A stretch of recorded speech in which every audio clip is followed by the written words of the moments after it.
D'abord, merci infiniment de votre invitation, même si elle n'a pas fait l'unanimité, ce que j'imaginais bien, et d'autant plus je vous remercie d'y avoir tenu. Je n'ai jamais refusé le débat, et ça fait plus de 25 ans que je suis engagé sur le débat de la position des musulmans, des occidentaux musulmans, de leur présence des États-Unis en Australie en passant par l'Europe, et je pense que ce débat est utile. Simplement, j'ai aussi appris que le débat est utile dans les conditions dans lesquelles il s'inscrit. En d'autres termes, la forme du débat est aussi importante que sa substance. Et que ce que je reproche aujourd'hui à la classe politique, à gauche comme à droite d'ailleurs, ce n'est pas simplement une critique à l'endroit de l'UMP ou du président de la République, c'est aussi une critique à l'endroit de l'opposition, c'est que malheureusement, ceux qui aujourd'hui donnent le la du débat sur la laïcité ou sur l'islam, ça n'est pas dans une volonté de construire un vivre ensemble, c'est dans une volonté d'être en compétition avec le parti qui a donné le la sur cette question, qui est le parti du Front National.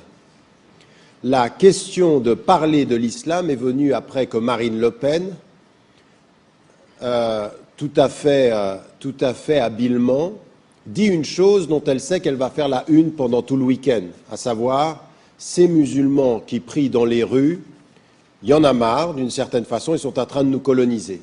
C'est après cette intervention-là que le président de la République décide qu'il faut parler de l'islam. Et quand il voit que ça passe pas très bien, on change l'intitulé et on va discuter de la laïcité. Donc si je comprends bien, ce qui vous pose problème aujourd'hui, c'est la façon dont la question est posée.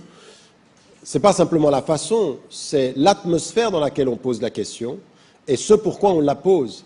C'est-à-dire que on a vu ce qui s'est passé avec l'identité nationale. Je pense que la question de l'identité est une question intéressante. La façon dont on l'a posée a créé plus de problèmes que trouvé des solutions. Alors, comment faut-il la poser, justement ? Puisqu'elle paraît quand même assez importante aujourd'hui. La question se pose réellement. Sur la laïcité ? Oui. Il faut poser les vraies questions et il faut regarder l'état de la France aujourd'hui et l'état de la nature des problèmes qui sont posés. Est-ce qu'aujourd'hui, il est vrai qu'en France, des citoyens, et en majorité, quand on parle de ce problème-là, on pense aux citoyens de confession musulmane. Est-ce qu'il est vrai qu'aujourd'hui, des citoyens de confession musulmane en France ont un problème avec la laïcité française? Ma réponse est non. Ma réponse, elle est que les Français de confession musulmane n'ont aucun problème avec la France quand la laïcité est appliquée comme elle devrait l'être, c'est-à-dire à égalité de tous les citoyens, pour les juifs, les chrétiens, les musulmans, les athées, les agnostiques, les bouddhistes, les hindous et toute autre tradition. Mais aujourd'hui, on a des partis politiques qui, parce qu'ils ne regardent pas les problèmes de la société, sont en train de déplacer le centre de gravité de la question en nous disant on a un problème avec la laïcité, on a un problème avec les musulmans, et la preuve, c'est qu'ils prient dans la rue. Ou la preuve, c'est que dans certaines écoles, ils demandent de la nourriture halal.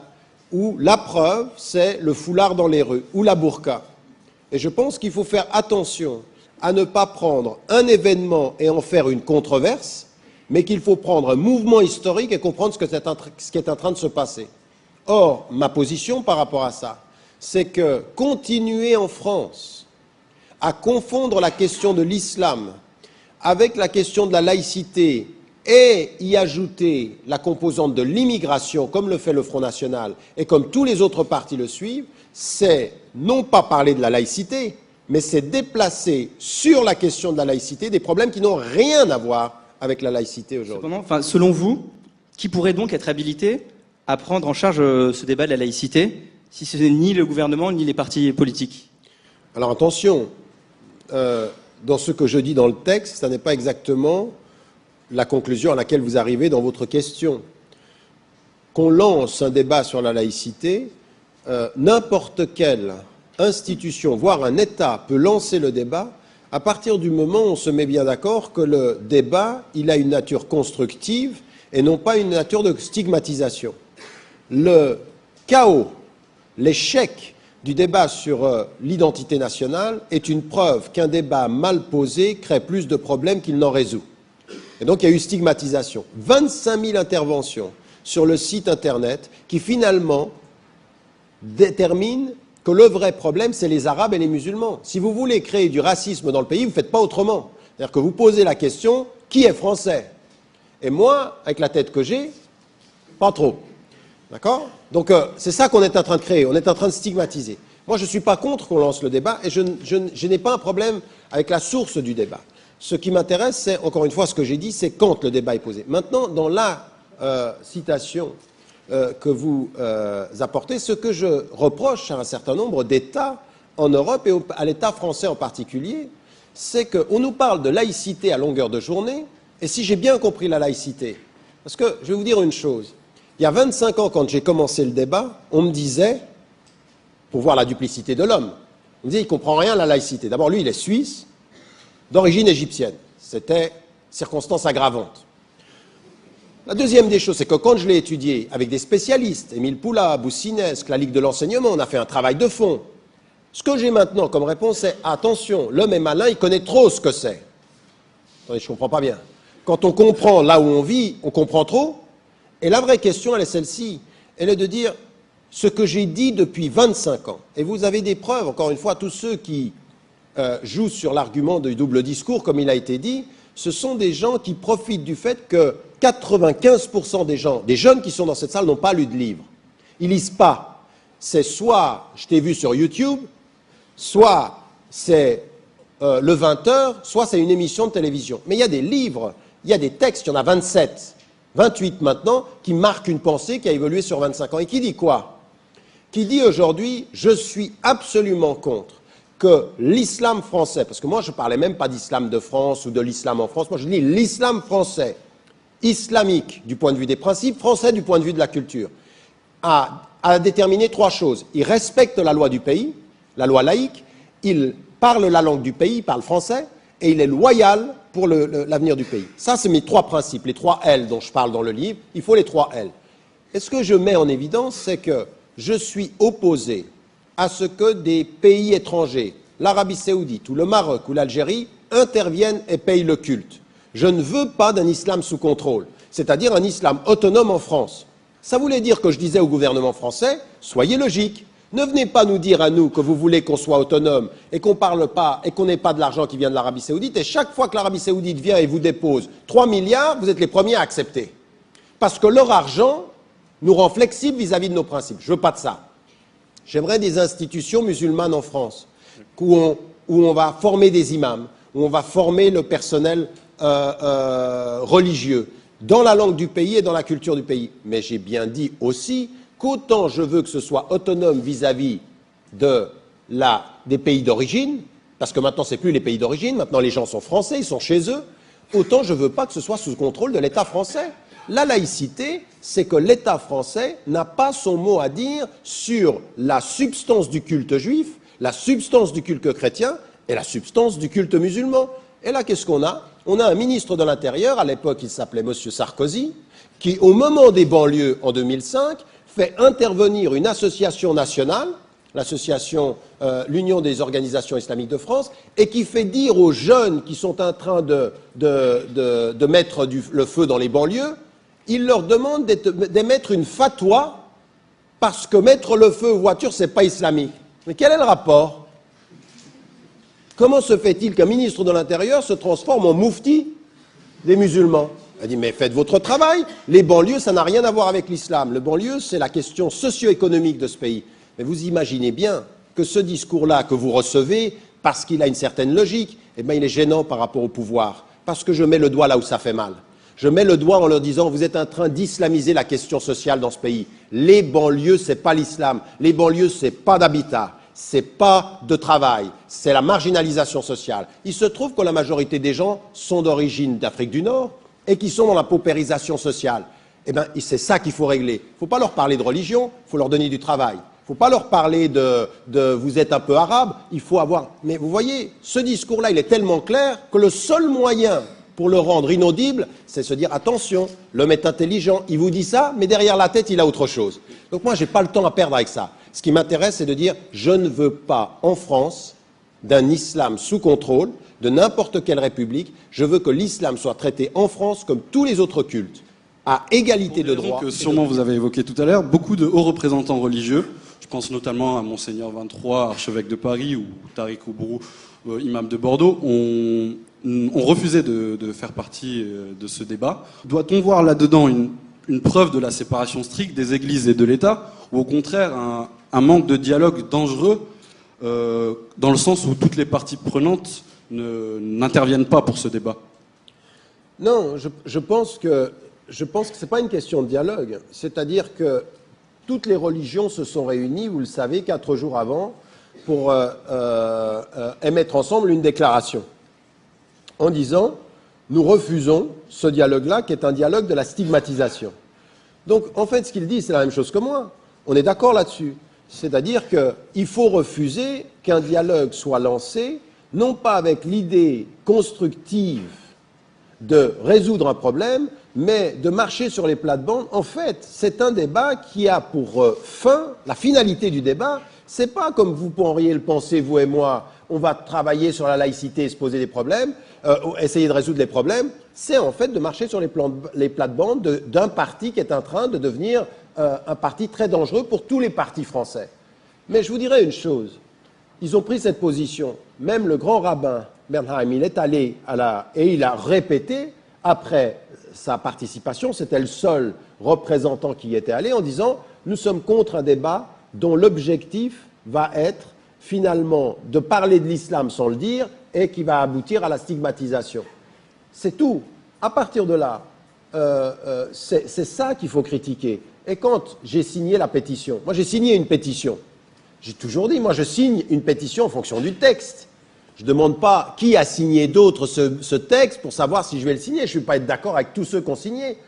Que Martine Aubry ou que M. Fabius ait retiré leur nom parce que le diable avait signé le texte, pour moi, dire mais si le diable, sur un texte, a raison parce que la substance du texte est bonne, ben signez.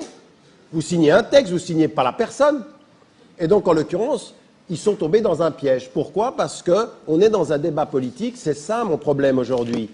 En France, aujourd'hui, j'écris un texte sur mon site qui est de mettre en évidence l'indigence des débats politiques français aujourd'hui, où on est en train de se battre sur des formes, où on est en train de rentrer en compétition avec une femme extrêmement habile, Marine Le Pen, et qui est en train de mener la danse du débat politique. C'est elle qui donne le là. Et je viens de Suisse. Et j'ai juste exprimé une expérience. C'est qu'en Suisse, le premier parti de Suisse, il s'appelle l'UDC, l'Union démocratique du centre. Si vous vous souvenez, c'est le parti qui a fait une affiche avec 2 moutons blancs frappant de derrière un mouton noir et le mettant derrière.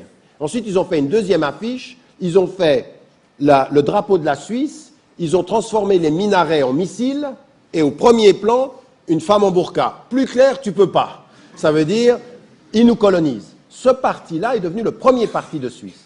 Et il tient les propos. Et quand vous entendez Marine Le Pen s'est rapprochée de Freisinger, le porte-parole de ce parti-là, et ils gagnent du terrain. C'est-à-dire qu'ils sont en train de gagner du terrain.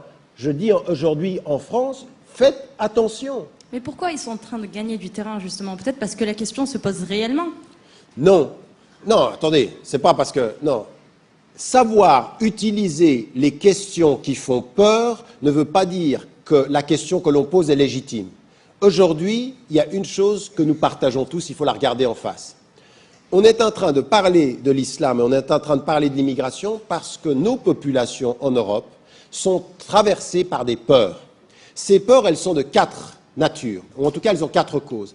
La première, c'est la globalisation. C'est le fait que quelque chose de plus grand que nous se décide ailleurs qu'au niveau national.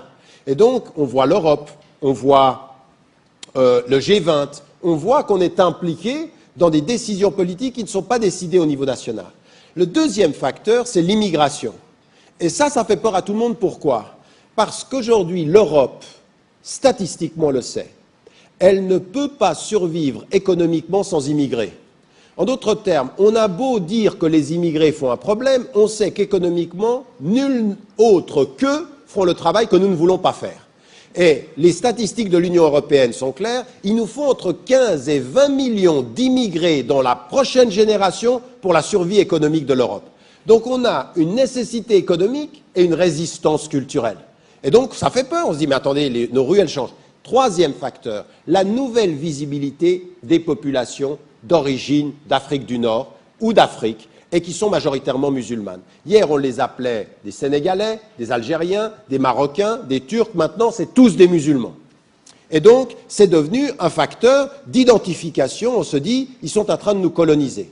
Quatrième facteur, et il est réel, il est aussi objectif, c'est la violence. C'est tout à coup une bombe qui frappe les États-Unis, qui frappe Madrid, et puis nos téléviseurs qui nous disent ce qui se passe en Afghanistan, qui nous disent ce qui se passe en Irak. Tout ça, ça fait peur. Quand vous êtes un politicien et que la seule chose qui vous intéresse, c'est de gagner les prochaines élections, si vous êtes un peu intelligent, vous allez utiliser ces peurs. Vous allez associer les choses. Ces musulmans ne sont pas vraiment français. Ils sont des immigrés. Après 4 générations, on dit de vous, mademoiselle, et de moi, vous êtes, et de vous. Je ne voulais pas. Moins de vous. Les apparences sont trompeuses, je ne sais pas, peut-être que vous avez des... Mais qu'est-ce qu'on dit? Vous êtes des Français d'origine immigrée. Et moi, ce que je dis à l'Europe, je dis, attendez, la différence entre vous et moi, c'est que moi, je suis simplement un immigré de plus jeune date. C'est-à-dire que la différence, vous êtes un immigré de plus longue date. C'est une question, parce que si on retourne dans votre famille, il y a sans doute quelqu'un qui a immigré quelque part. Sans doute. Mais on ne va pas faire votre généalogie, mais enfin... Toujours est-il que c'est ça la question. C'est-à-dire qu'à partir d'un certain moment, la nouvelle visite, on va associer les choses. L'islam, c'est la religion des immigrés qui va faire entrer le monde entier à l'intérieur et en plus, ces musulmans-là, par essence, ils sont en opposition avec nos valeurs. Ils sont dans la violence, ils sont dans la discrimination des femmes, ils sont dans le rejet de la culture occidentale et là, vous avez ce que j'appellerais le package politique. C'est-à-dire vous avez réussi à associer les 4 facteurs et vous stigmatisez les gens. Et ça marche. C'est-à-dire, c'est ce qu'on appelle le retour d'une ancienne maladie de nos sociétés, c'est le populisme. Et le populisme, il travaille avec des facteurs très simples. Réponse simple à des questions complexes. Le Front islamique du salut disait en Algérie, il disait, vous savez pourquoi il y a du chômage en Algérie? C'est parce que les femmes travaillent. Mettez les femmes au foyer, tout le monde aura du travail. Vous écoutez ça, vous dites, mais quelle idiotie. Les populistes disaient la même chose. Ils vous disent, mais vous savez pourquoi les Français n'ont pas de travail? Et il y a trop d'Arabes, il y a trop d'Africains. Donc, on les pousse. Monsieur Guéant, qui vient aujourd'hui sur les plates-bandes du Front National, et qui dit, nous allons limiter l'immigration légale même, pas simplement illégale, légale. Donc, on a un vrai discours aujourd'hui qui va travailler là-dessus. Donc, réponse simpliste à des questions complexes. Deuxième des facteurs qu'on a aussi, c'est l'idée que c'est binaire, c'est eux contre nous. Ça marche aussi. Troisième des facteurs des populistes, c'est la victimisation. C'est-à-dire, on est des victimes. Écoutez bien le discours de Marine Le Pen et de son père auparavant, comme on entend le discours en Suisse. Attention, on est colonisés, c'est nous les victimes. Et quand on est des victimes, il faut se protéger. Voilà ce que nous dit le populisme. Donc aujourd'hui, il ne faut pas poser le débat sur la laïcité dans les termes du populisme. Il faut placer le débat de la laïcité comme des citoyens responsables contre... J'avais une question. Contrairement à, par exemple, le christianisme ou au judaïsme, dans la loi de 1905, il n'y a pas de référence explicite à l'islam. Donc, mais je voulais avoir votre avis, votre opinion. Est-ce qu'une révision de cette loi serait-elle pas une manière d'intégrer la nouvelle réalité religieuse française ? Alors écoutez, ça c'est une question fondamentale, parce qu'elle va vous expliquer ma propre évolution. Moi, quand je suis entré dans le débat en France, je vis à Genève, j'étais pendant 10 ans de ma vie, 15 ans de ma vie, j'étais dans le tiers-monde. J'étais en Amérique du Sud, en Inde, en Afrique, je faisais que ça. Et à un moment donné est née toute la controverse dans les années 80 autour de la question du foulard. Souvenez-vous, 3 jeunes filles, il y a eu ce débat-là. Et tout à coup, je me suis dit, il faut que ce débat-là, on trouve des solutions. En 89, 90, 91, ma position, elle a été d'ailleurs dans un article du Monde, je faisais un appel à cette époque-là à une laïcité ouverte, qui allait dans ce sens-là, qui dit, attendez, la loi de 1905, elle s'est faite avec les catholiques, avec les protestants, avec les juifs, mais il n'y a pas les musulmans. On devrait peut-être penser à une flexibilité de la loi pour intégrer la présence musulmane. Ce que, 20 ans plus tard, Nicolas Sarkozy comme ministre de l'Intérieur, dans son livre où il aborde la question de la religion, dira « Mais moi j'ai été trompé à ce moment-là. Pourquoi j'ai été trompé? J'ai été trompé par un discours général qui nous faisait penser que la laïcité, elle était rigide sur un certain nombre de principes et qu'elle n'avait pas de latitude ouverte. Et puis, j'avais affaire à des idéologues de la laïcité. C'est là que j'ai commencé à l'étudier. J'ai commencé à l'étudier pendant une dizaine d'années. Et je me suis aperçu que la laïcité, dès le départ, c'est des tendances. C'est que vous avez des tendances qui comprennent bien. La laïcité, ça n'est pas l'anti-religion, c'est la régulation des religions. Et d'autres qui ont compris la laïcité idéologiquement, que la laïcité, ça voulait dire on ne veut pas de religion. D'ailleurs, cette formule de la laïcité sans religion, c'est celle qu'on connaît dans le monde majoritairement musulman, d'ailleurs, car parfois en arabe, on traduit la laïcité par el-ladiniya, c'est-à-dire pas de religion du tout. Et donc je me suis aperçu qu'en fait c'était faux, il y a plusieurs conceptions de la laïcité. Il y a une conception qui dit que l'État est neutre et permet l'expression religieuse tant que l'autorité de l'État n'est sous l'autorité d'aucun pouvoir religieux et qu'il n'y a pas de reconnaissance particulière d'un État, et puis une autre conception qui est contre la religion. Et j'ai étudié, pour en arriver, dans l'expression que j'ai eue en 1995 et en 1996, à dire « nous n'avons pas besoin de revoir la loi de 1905. Il faut cette loi l'appliquer complètement, totalement et à égalité de droits et d'obligations pour les citoyens. » Donc les musulmans de France, les Français musulmans, les Français de confession musulmane, aujourd'hui dans leur majorité, ils ne demandent même pas que la loi de 1905 soit modifiée. Ils demandent son application, mais on a des problèmes. On a des problèmes parce qu'il y a une telle méfiance dans le pays que quand vous êtes une communauté musulmane, je vais vous donner des cas concrets. Vous arrivez pour construire une mosquée, vous avez 5 milliards saoudiens derrière vous, la mosquée, vous allez l'avoir, parce que le pouvoir financier qui vous a va s'imposer au droit français. Et on va l'accepter. Mais si vous venez dans une communauté, là, ici, à Bordeaux, et que vous n'avez pas d'argent étranger, et que vous arrivez avec l'argent et vous dites c'est communautaire, vous allez trouver énormément d'obstacles à la création d'une mosquée. On va faire des préemptions, la mairie va intervenir parce qu'on ne fait pas confiance aux Français de confession musulmane. Donc moi je ne demande aucune révision de la loi, juste son application. Concernant la loi par exemple de 2004 qui interdit le port des signes ostentatoires d'appartenance religieuse, ne vient-elle pas compléter la loi de 1905 d'une certaine façon ? Non, elle ne vient pas compléter la loi de 1905. Vous savez, ça a été très intéressant cette discussion autour de cette loi. Parce que, bon, vous étiez jeune à cette époque-là, mais qu'est-ce qu'on disait aux intellectuels et aux leaders musulmans à l'époque? Moi, je l'ai entendu plusieurs fois. On me disait, Monsieur Ramadan, vous avez envie de changer la loi. Vous voulez des lois spécifiques. Et moi, je disais, mais non, je ne veux aucune loi spécifique, je veux le même droit que les autres. Et quand je demande les mêmes droits que les autres, pourquoi vous avez l'impression que je demande des lois spécifiques? Non, c'est la même chose que les autres.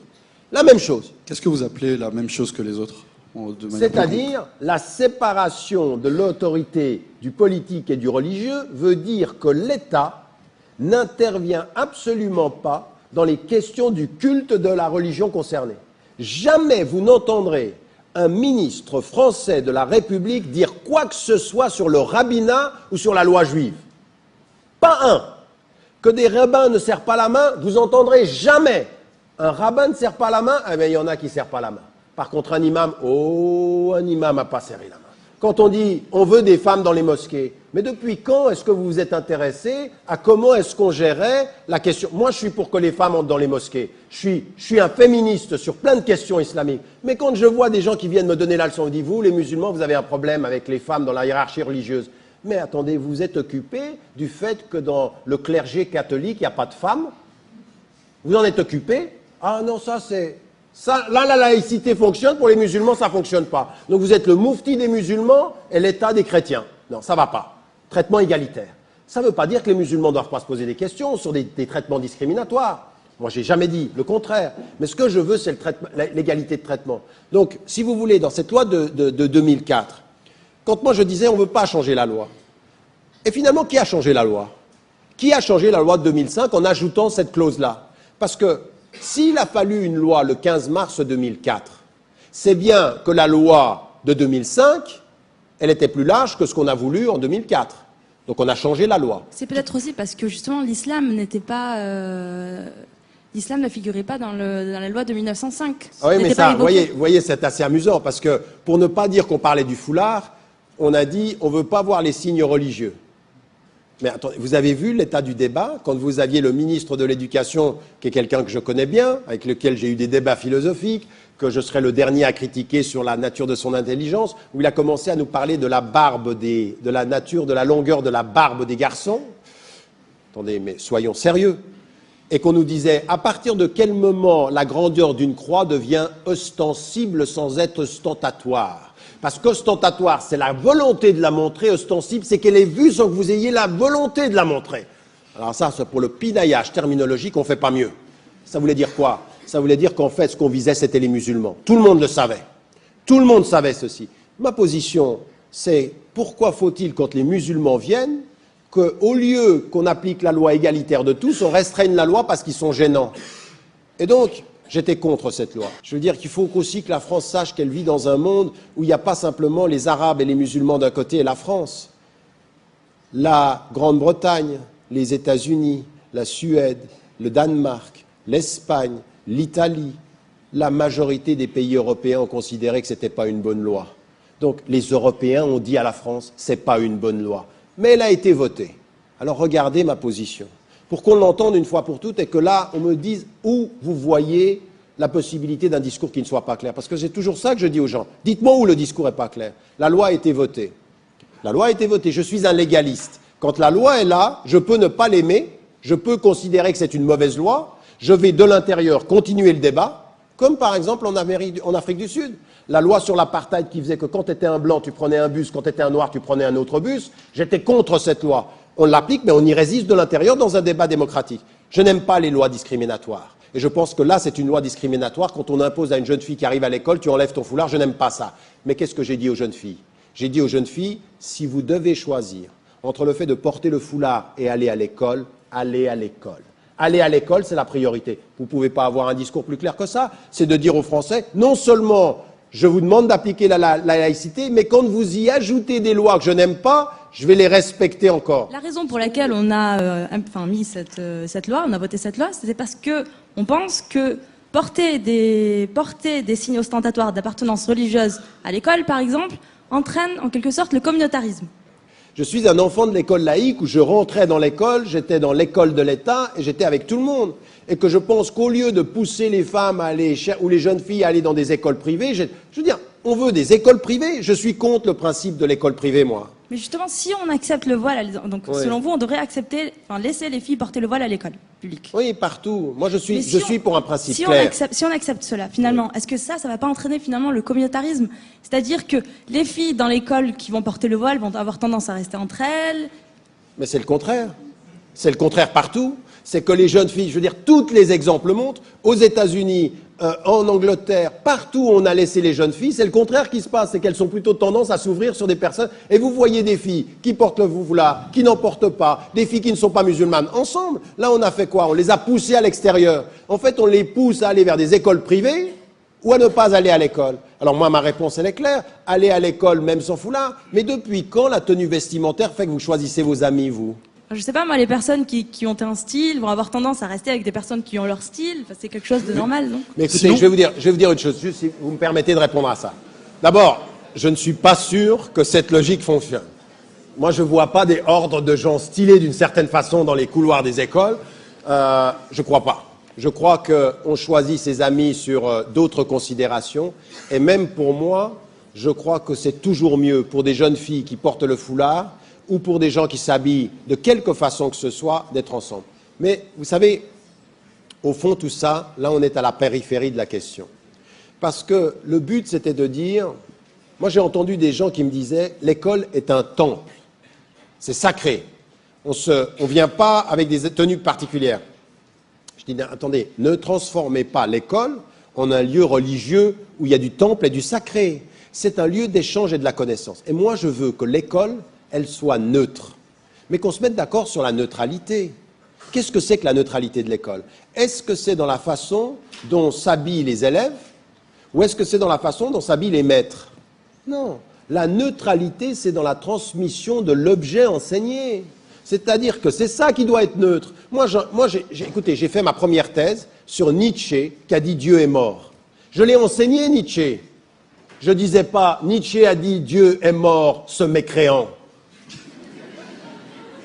Je disais, il a dit Dieu est mort et j'expliquais sa philosophie avec le respect qui se doit à la pensée d'un homme qui a mis au centre de sa philosophie la souffrance comme mode d'être.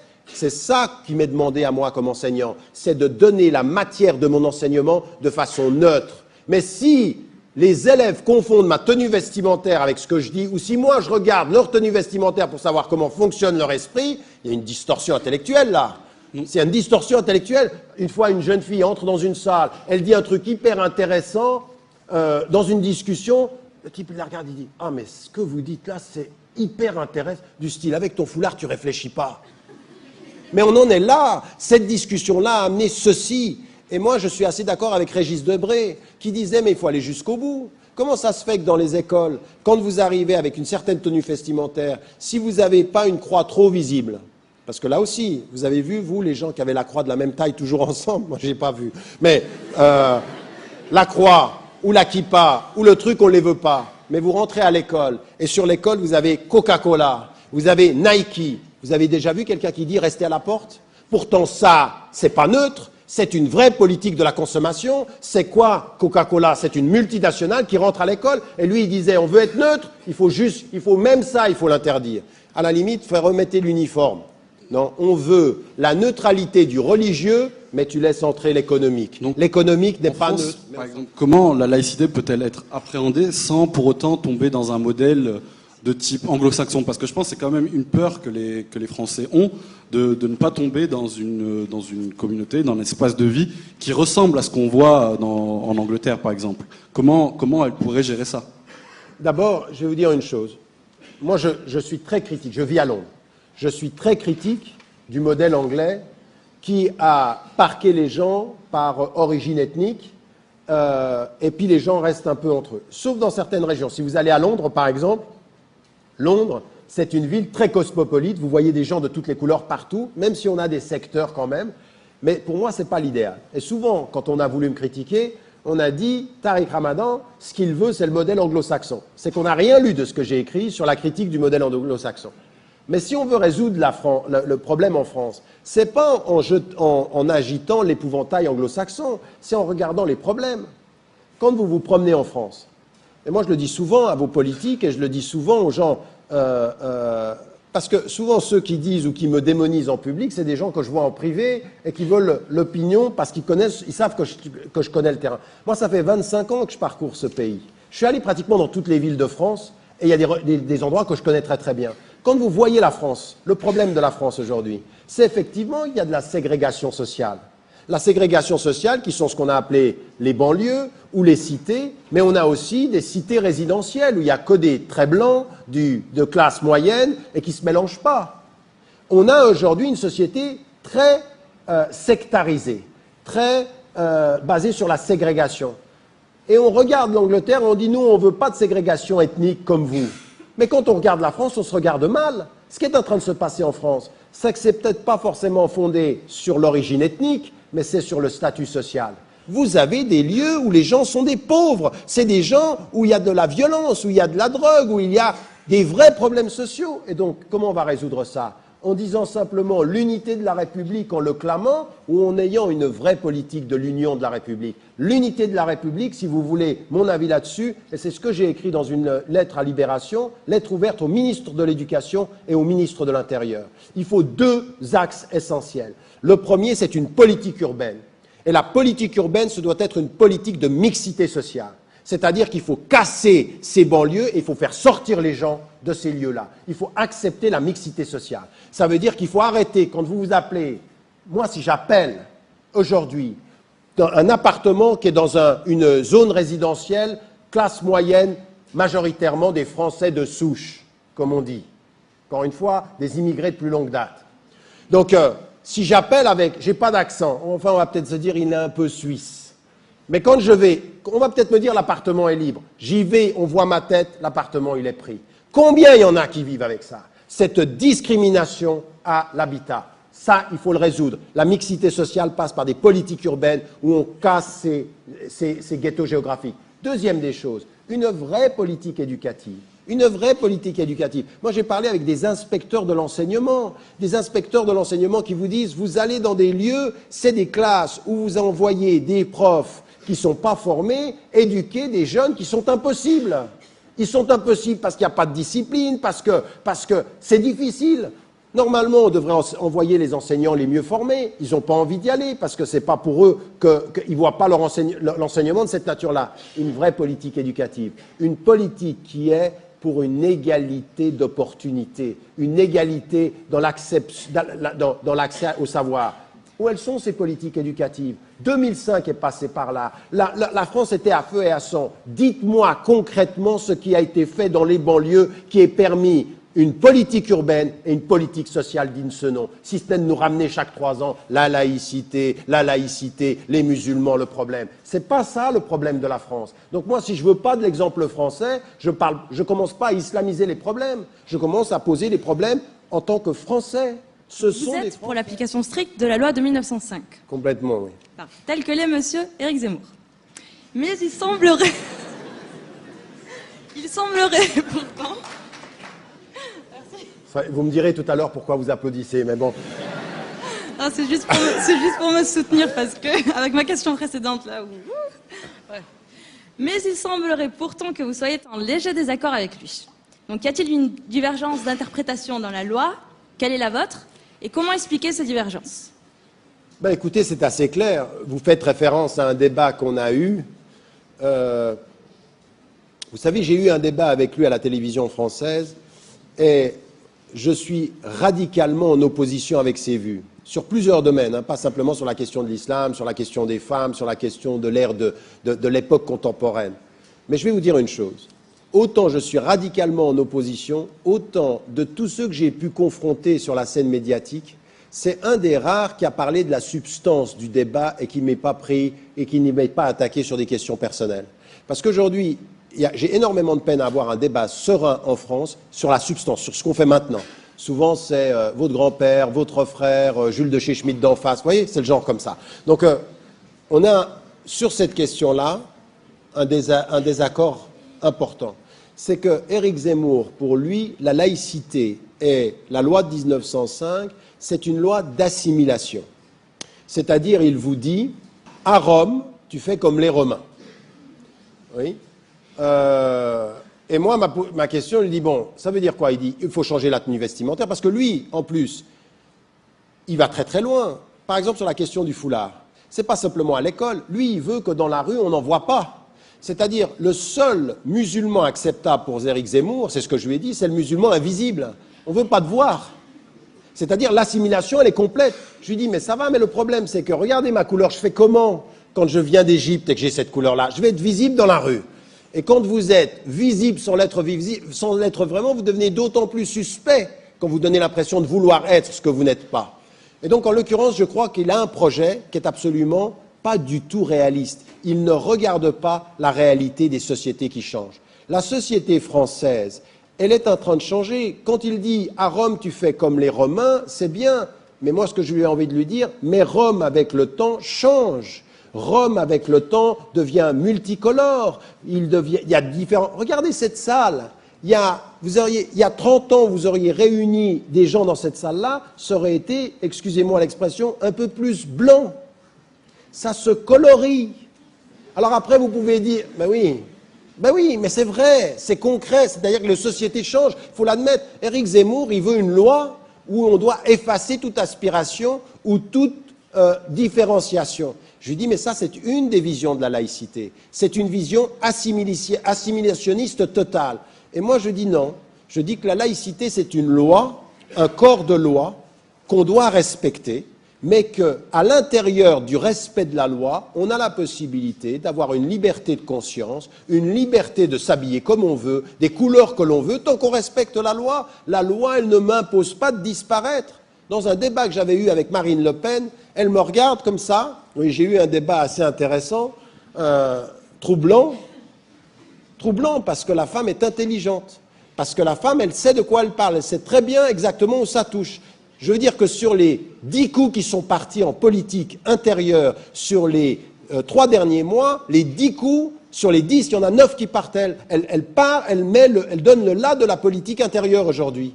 Et une intelligence assez incroyable. Je ne sais pas si vous l'avez vu descendre à Lampedusa, dire « j'aimerais bien vous accueillir, mais on ne peut pas ». Donc, c'est bien, je veux dire, langage du cœur et langage ferme de non à l'immigration. Mais ce qu'elle me dit à moi, elle me dit « mais monsieur Ramadan, pourquoi est-ce que vos enfants, elle parlait génériquement de tous les Arabes, pourquoi vos enfants, vous les appelez encore Fatima, Abdelrahman,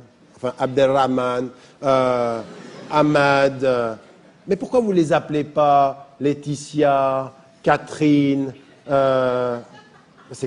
Qu'est-ce qu'elle veut? Enfin, c'est ça, c'est effacer ces noms qu'on ne veut pas voir. Donc toi, tu arrives, tu viens d'Afrique, t'es noir d'Afrique, arabe d'Afrique, et tu t'appelles Alain, Stéphanie, je suis... C'est ça. Ça, c'est le modèle laminé, c'est le modèle assimilé. On ne veut rien voir. Ben non, ça ne se passera pas comme ça. Ça ne se passera pas comme ça. Il faudra qu'on s'habitue au nom arabe, français, français, arabe, comme on s'est habitué à Mario. Quand je dis Mario, ça peut être français. Quand je dis Zinedine Zidane, c'est français aussi. Comment la laïcité peut-elle finalement permettre le libre exercice des cultes sans le soutenir financièrement? Parce qu'aujourd'hui, il y a quand même un financement un peu indirect. Donc vous qui êtes pour l'application stricte de la loi de 1905, qu'en pensez-vous? Alors c'est un très très bon exemple. C'est là où on voit qu'on n'a pas besoin de changer la loi. Parce qu'avec l'application de la loi, ce qui s'était exercé au moment de l'application de la loi de 1905 avec les biens chrétiens, catholiques, il y avait des biens qui étaient la possession de l'État et qui ont été remis à l'Église. Et on a aujourd'hui quelque chose qui s'appelle le bail emphytéotique. Et ça fait partie de la loi. C'est-à-dire qu'on peut tout à fait avoir un lieu et on l'octroie à une institution religieuse avec une somme symbolique et on le met à disposition. Il n'y a pas besoin de changer la loi française pour ça. Il faut l'appliquer pour les musulmans comme pour les autres. Deuxième des choses, il faut, et on peut tout à fait imaginer, qu'on responsabilise les Français de confession musulmane. Parce que j'aimerais aussi que vous entendiez quelque chose.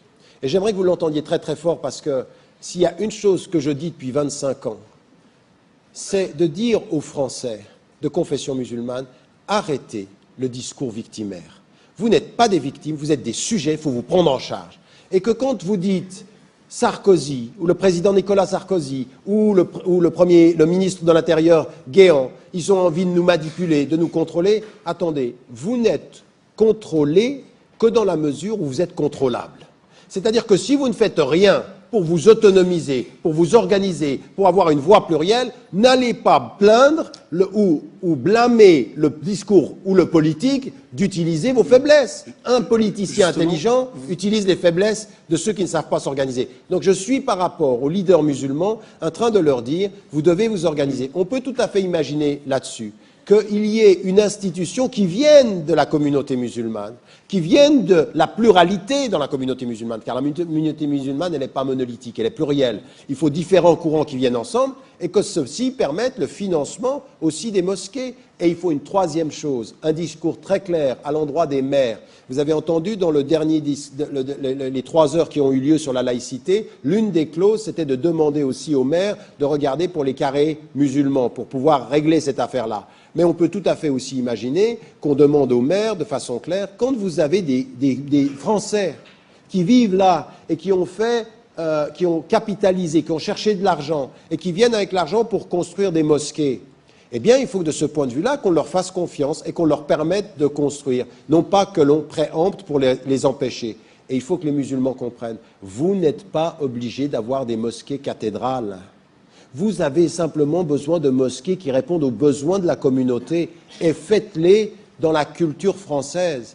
Mais ça, vous voyez, ce discours qui vient d'apparaître maintenant, je l'ai écrit dans des livres il y a 20 ans, où je disais, une mosquée en France peut prendre les couleurs de l'architecture française. Vous allez à Oxford, où je travaille, à l'université, vous avez un lieu qui s'est fondu dans l'architecture. Mais c'est ça qui est intéressant. On veut des Français créatifs, c'est-à-dire qu'ils pensent une mosquée avec les principes islamiques et l'architecture française, et pas aller en Andalousie pour montrer combien nous étions créatifs au Moyen-Âge, qui prouve combien nous ne le sommes plus à l'époque moderne. Parce que c'est ce qu'on est en train de faire. On dit l'Alhambra extraordinaire. Oui, mais c'est l'Alhambra, ça fait Ça fait des siècles. Et donc maintenant, ce qu'il faut, c'est qu'on crée quelque chose qui soit à cette mesure-là. Moi, j'ai aucun problème avec le fait qu'il n'y ait pas de minaret. Vous voyez pourquoi c'est très important la façon. Quand on nous a critiqué sur les minarets, j'ai répondu, moi, à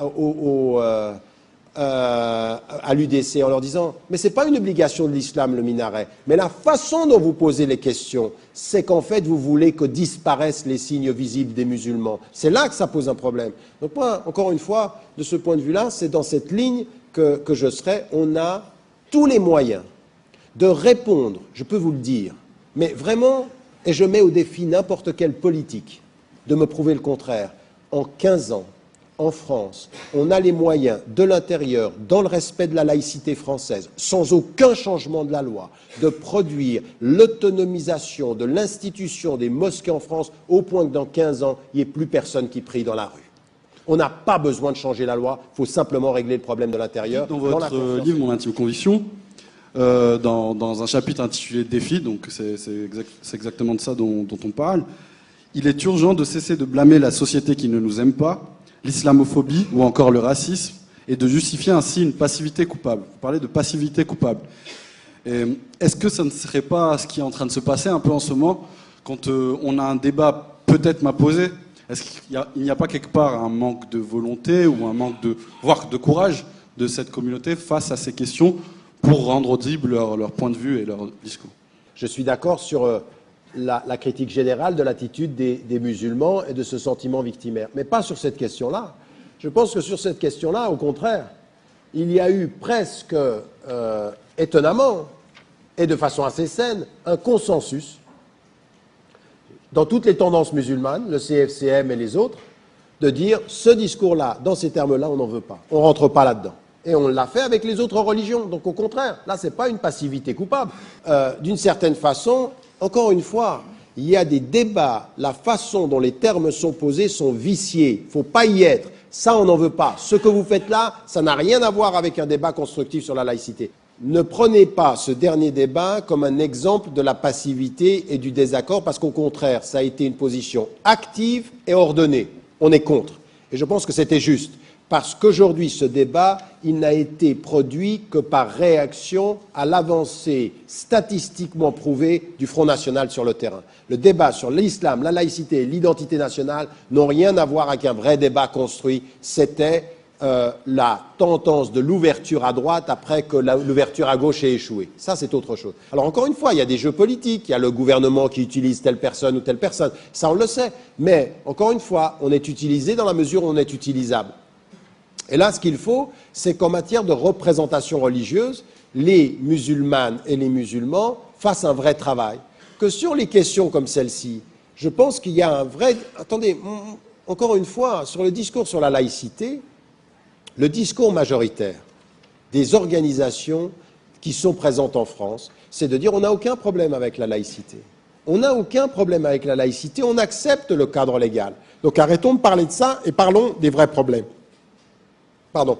Mais, encore une fois, les vrais problèmes ne sont pas forcément religieux, et quand il faut une voie religieuse, c'est aux musulmans de faire ce travail-là. Donc on a un problème, dans un autre livre que vous n'avez pas cité, qui s'appelle « La réforme radicale », qui est aujourd'hui, finalement, le livre sur lequel je mets tous mes efforts. Dans les 10 prochaines années, je vais traduire dans les faits ce livre-là, et qui appelle à un déplacement du centre de gravité de l'autorité en islam, où je veux des spécialistes du contexte qui viennent apporter leur contribution aux spécialistes du texte. Parce que les spécialistes du texte ne comprennent pas le contexte dans lequel appliquer. Donc je suis dans un vrai travail de réforme interne là-dessus.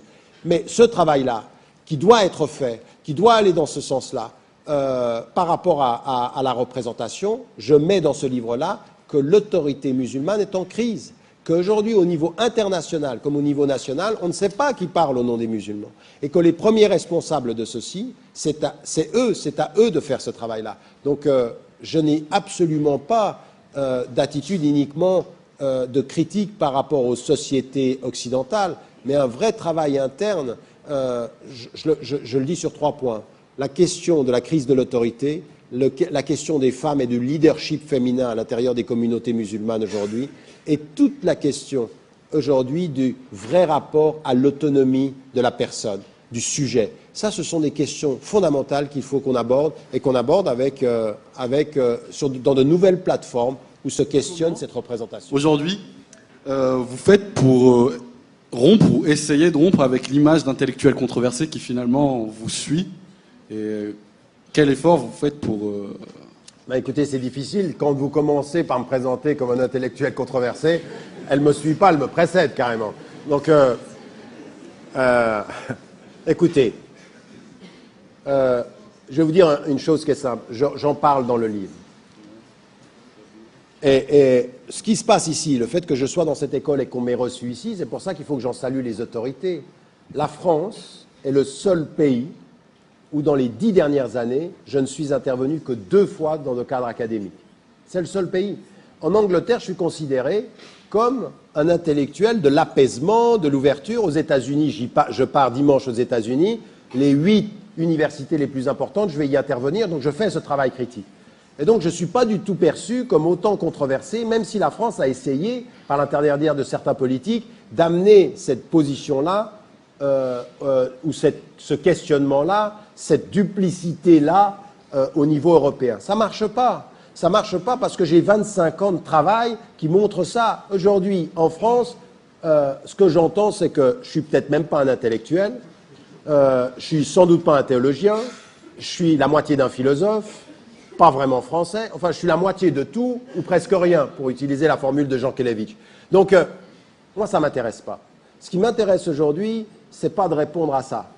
Je savais au moment où je commençais mon travail qu'à un moment donné, je me tournais vers les sociétés majoritairement musulmanes et je me tournais vers les communautés musulmanes et que j'aurais des critiques. Pourquoi? Parce que je ne les lâche pas. Parce que pour moi, le problème de l'islam contemporain, ce n'est pas l'Occident, c'est les musulmans. Et que je l'ai écrit et je l'ai dit. Ce qui fait que pendant des années, dans 7 pays, je n'ai pas pu me rendre. Les gens ne savent pas ça, mais 7 pays majoritairement musulmans, je ne pouvais pas me rendre. Maintenant, on commence à se dire, ah, mais c'était intéressant ce qu'il disait. Pendant 18 ans, de ne pas avoir pu aller en Tunisie. Pourquoi? Parce que je disais que ce gouvernement, c'était une dictature. De ne pas pouvoir rentrer depuis 15 ans en Arabie Saoudite. Pourquoi? Parce que je disais que c'était une dictature. Les alliés de l'Occident ont été mes ennemis politiques parce que ce n'étaient pas des démocraties, parce qu'ils trahissaient ma religion. Donc ça, je l'admets d'être critiqué. D'un autre côté, je me retourne vers l'Occident et je dis à l'Occident ce que je dis maintenant, ce que j'ai dit pendant les révoltes arabes.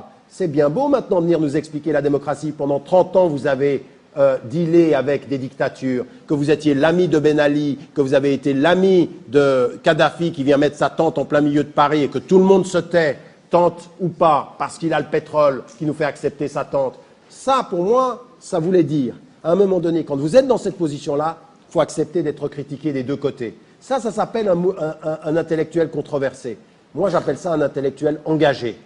Et mon engagement, il est que je ne me tairai pas. Ce qui m'intéresse aujourd'hui, c'est de dire un intellectuel engagé, c'est quelqu'un qui doit admettre, qui va prendre des coups, qui va accepter toute la question de savoir est-ce que j'utilise ces critiques pour faire avancer la pensée ou pour faire avancer un statut. Moi, ça ne m'intéresse pas. Aujourd'hui, quand même, depuis 25 ans, je peux vous dire sur le terrain, beaucoup des jeunes qui sont ici et qui ont suivi, et des moins jeunes, ils peuvent dire que moi-même, j'ai énormément évolué. Sur 25 ans, je suis devenu un homme un peu plus mûr intellectuellement, et que j'essaye simplement de faire avancer la pensée, mais sans jamais, jamais, jamais avoir de position sélective.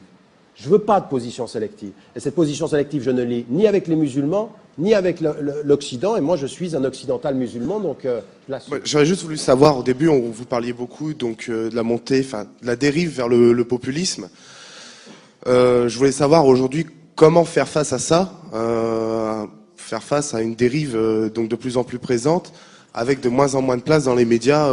Pour en parler, quel est le meilleur moyen pour, à votre sens, quel est le meilleur moyen pour faire face à ça et enfin, lutter contre ça dans un certain sens?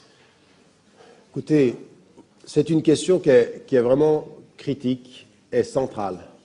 Et je vais vous dire une chose, moi je suis même pas sûr aujourd'hui d'avoir trouvé une réponse définitive, j'ai des bribes de réponse.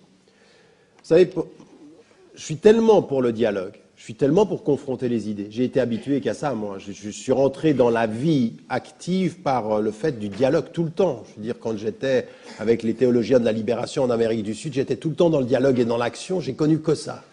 Et j'avais un principe, c'est qu'il faut dialoguer et confronter ses vues avec tout le monde. Et j'allais, très tôt, je suis allé confronter les vues de l'extrême droite suisse, des populistes, voire même ici, moi, quand on m'a dit de faire un débat avec Le Pen, père, j'y allais. Et en Angleterre, avec le BNP, le British National Party, j'allais. Puis à un moment donné, j'ai été interpellé par des gens qui sont dans l'opposition et qui m'ont dit « c'est une erreur stratégique que de discuter avec ces gens, parce que toi, tu es dans le rationnel et eux, ils sont dans l'émotionnel. Ils sont dans la politique émotionnelle. » Et en fait, à un moment donné, j'étais confronté au porte-parole de l'UDC en Suisse, dans un débat, et ses arguments étaient faibles. J'étais même pas bon, il n'était pas bon lui.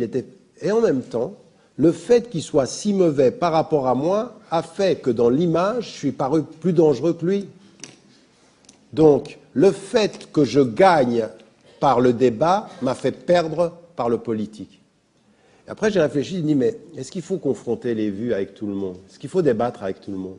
Est-ce qu'il faut donner une tribune à tout le monde sur la question des minarets, par exemple? Tous les partis suisses étaient opposés aux minarets, au référendum sur les minarets, à part ce parti-là. Et on était tous ensemble, et tout le monde était contre ceci, mais j'entendais les autres qui étaient frileux par rapport à l'UDC qui disait l'islam est un danger, la charia qui va s'imposer en Suisse, ils vont nous coloniser, et eux qui disaient on est contre le référendum, mais ça ne veut pas dire qu'on va se taire sur la question des femmes, sur la question... Et le public entend ça, et il est finalement d'accord avec les populistes. Parce que c'est ce que j'ai appelé dans un texte je l'ai publié sur mon site, qui s'appelle la seconde proposition. C'est-à-dire, vous dites, on est contre le référendum dans la première proposition, mais on ne va pas se taire sur la question des femmes en islam. La seconde proposition a annulé la première proposition. Et ça m'amène à dire aujourd'hui, en termes de débat politique, je n'ai pas de réponse. Je pense aujourd'hui que j'ai évolué sur cette question-là, qu'il ne faut pas prêter de tribune à des personnes où, quand vous êtes dans le rationnel, ils vont gagner par l'émotionnel. Ça me pose un problème. Mais ça veut dire aussi que ce que vous êtes en train de faire là, ici, dans une institution comme celle-là, ou dans les universités, vous regardez cette salle, elle est plurielle. Elle est la France. La France, c'est ça. La France, c'est ces couleurs-là. Qu'à un moment donné, que nous tous ici, nous comprenions comme citoyens. C'est ce que j'ai essayé de traduire dans un autre livre. Dans un autre livre qui s'appelle « L'autre en nous pour une philosophie du pluralisme ». C'est-à-dire de venir avec nos valeurs communes et de se dire quel est le danger aujourd'hui. Le danger, ce n'est pas l'islam en France. Le danger, ce n'est pas le religieux en France. Le danger aujourd'hui, c'est le populisme. C'est la politique émotionnelle, la politique de la peur, la politique de la victime.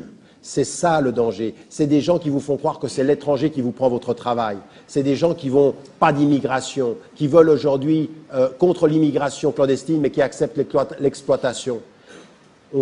C'est pas ça. C'est ça qu'il faut. Alors aujourd'hui, ce que j'aimerais, c'est que des étudiants portent sur le débat, au niveau étudiant, un vrai débat critique.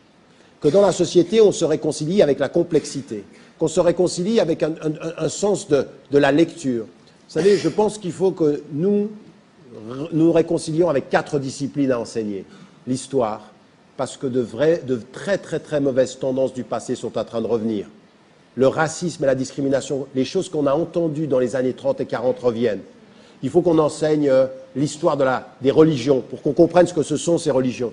Il faut qu'on enseigne la philosophie, les vraies questions de sens. Et puis qu'on enseigne l'art, l'esthétique et la créativité. Moi, je suis pour qu'on se réconcilie avec ça. Mais à long terme, ça va être difficile. Ça c'est que des stratégies à long terme. Sur le court terme, il faut des alliances de citoyens qui ont compris que l'ennemi, c'est le populisme, que c'est celui qui va utiliser nos peurs, pas nos têtes, et qu'il faut qu'on réagisse à nos instincts par notre intelligence, une intelligence critique. Un truc comme ça, quoi, de savoir que ces débats-là qu'on nous impose, mais qu'est-ce que c'est que ça? L'atmosphère en France, elle est devenue... Mais c'est vraiment... À un moment donné, vous dites, mais quelle est cette atmosphère qui s'est en train de s'installer en France? Les débats, c'est indigeste, les débats qu'on a. Les talk-shows que vous avez, les débats que l'on a sur l'identité nationale, c'est quoi? De quoi on parle? Qu'est-ce qu'on veut pour la France? Quel est le discours politique des prochaines élections? Ils sont déjà en train de parler des prochaines élections et on est à coup de slogans, on est à coup de mauvais débats politiques. Eh bien, il faut se réconcilier avec la politique. On veut des jeunes et des moins jeunes qui se réconcilient avec la complexité du politique. Ce ne sera pas facile, et le danger, il nous touche tous. Je voudrais savoir, est-ce que vous pensez que la laïcité aujourd'hui, vu ce qui se passe dans le monde arabe, est le seul garant qui aidera à instaurer la démocratie et la liberté et les droits de la femme? Merci. Ça, c'est une excellente question qui se pose effectivement à tous les pays majoritairement musulmans. Et ma position par rapport à celle-ci, elle a été claire. Je suis dans le soutien total de tous les processus de démocratisation. Et je pense qu'aujourd'hui, les sociétés majoritairement musulmanes doivent aller vers quelque chose qui est un État civil.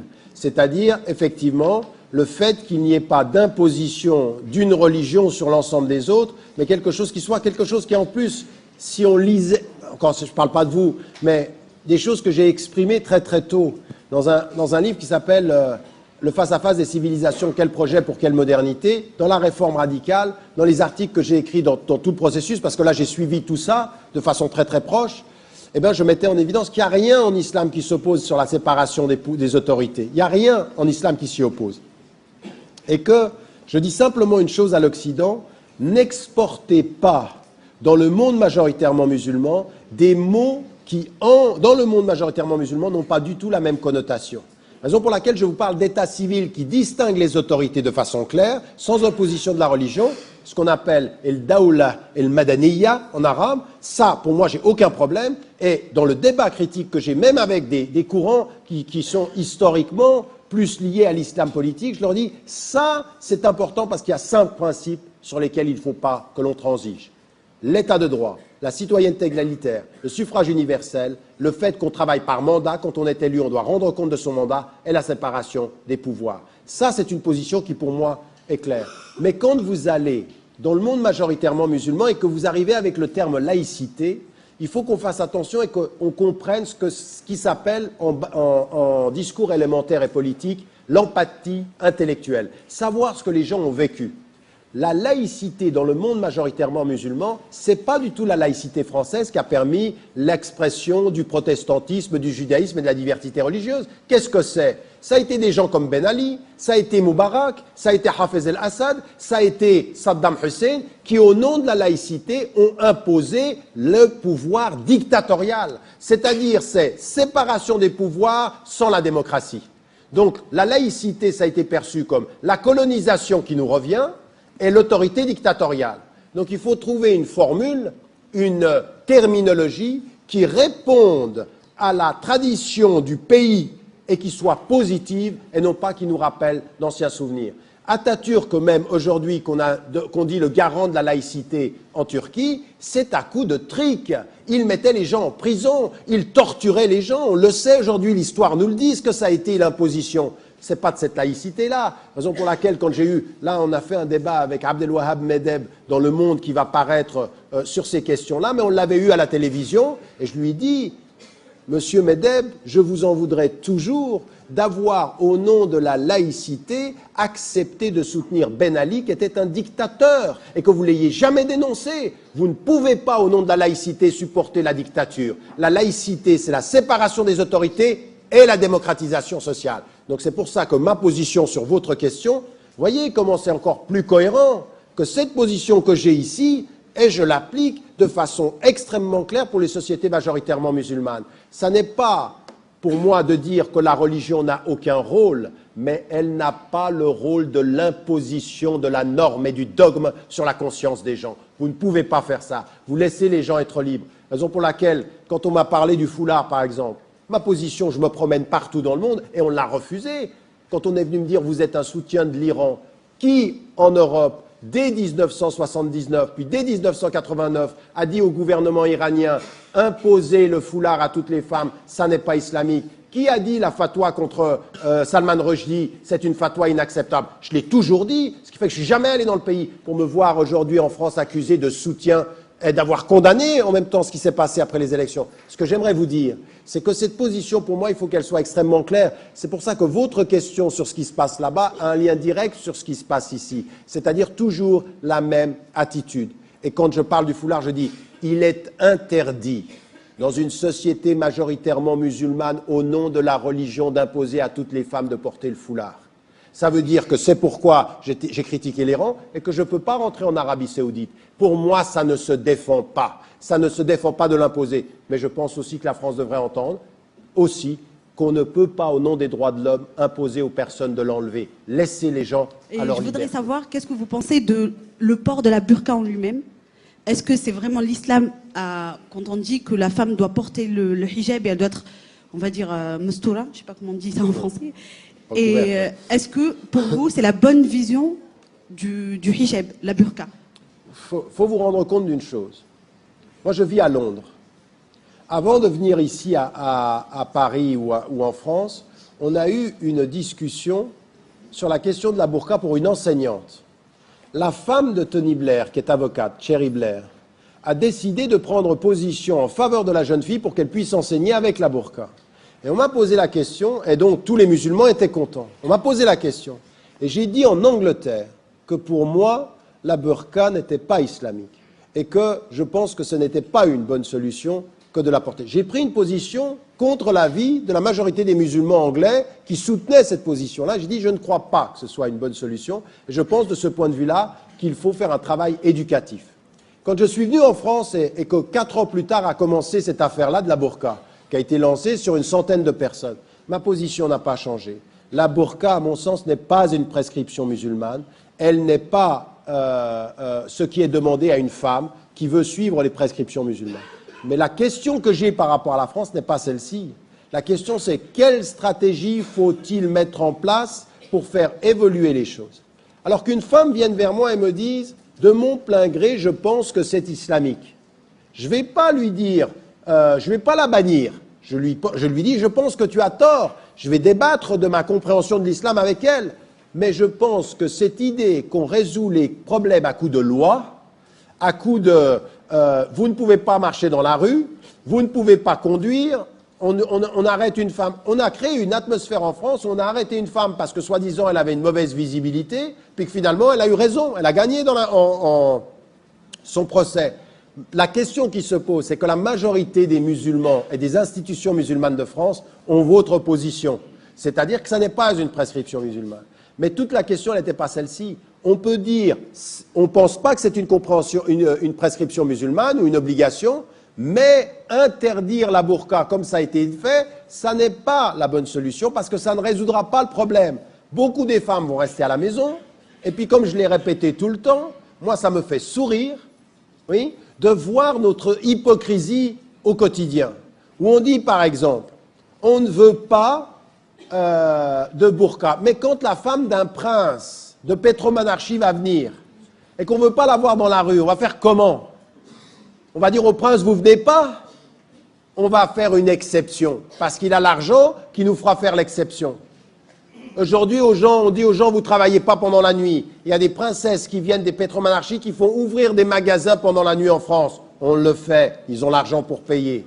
On dit aux gens, on ne veut pas de la polygamie dans ce pays. Quand on vient d'Afrique occidentale et qu'on est polygame, on peut être poursuivi par la loi. Mais quand on est ambassadeur ou quand on est ministre et qu'on vient s'installer, ou ancien ministre et qu'on vient s'installer en France, on a comme par hasard une exception à la loi qui accepte que vous soyez polygame. Mais de qui se moque-t-on? Ben de nous. De nous.